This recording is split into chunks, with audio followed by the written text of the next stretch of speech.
I've come at this driven entirely, I guess, by the impact of the university estate on the way in which things move forward. And a few facts. The university estate has got 22 million square metres in the UK, which, to give a sense of context, is 366 terminal farms, which is quite a lot of estate.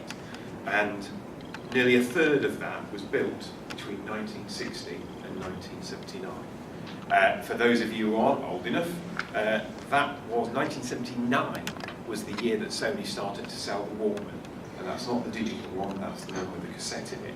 And it was the year that the first spreadsheet program was released. So a significant proportion of the university's assets, the place and where we train our students, is most definitely from the analogue age. And that has huge impacts going forward. And in terms of the trends that I think that are affected by that, my first one was multi-generational training. The Financial Times reported that we should expect, if you're coming out of university now, to have 5 careers in your lifetime. None of us expected that. What does that mean? We'll be training a hugely more diverse age range in terms of the people at universities. The sorts of environments that we provide are probably at the moment tuned infinitely more towards the 18 to 21-year-old. And I suspect we would find that a busy cafe environment is not necessarily the right place for a 40-year-old who's coming out for their first retraining to learn. And I suspect that small group self-directed teaching may not be what a 55-year-old with a background in corporate activities would necessarily benefit from.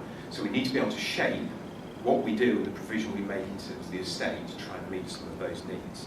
And that means upgrading and changing and creating a lot more flexibility in an old, expensive estate, and that's going to be a real challenge. So how on earth do we meet the needs of this multi-generation training? The second one was remote and online training. There's been a huge explosion in that in terms of being able to access your training when you want, how you want. But that runs the risk, I think, a few challenges for universities. Number one is, how do they maintain their identity as an increasing amount of what they are is delivered online rather than the physical estate?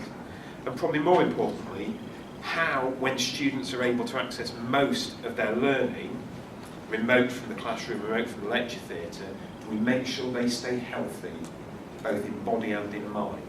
And we need to have a really hard think about the way in which the environment that students live and work in, where they live in terms of student digs and so on and so forth, are provided the right way to make sure we keep them healthy and keep them included in the student body.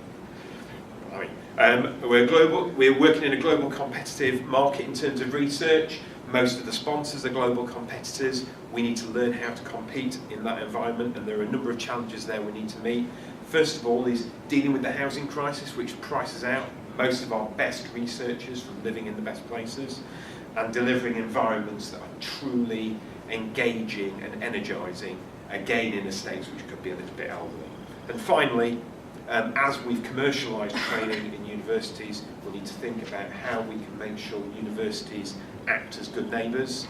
I was at university in Durham. They're just intending to expand by 4,000 students, and there's huge worries there. So how do we make sure we're more than just saying we deliver for the economy? How do we make good neighbours?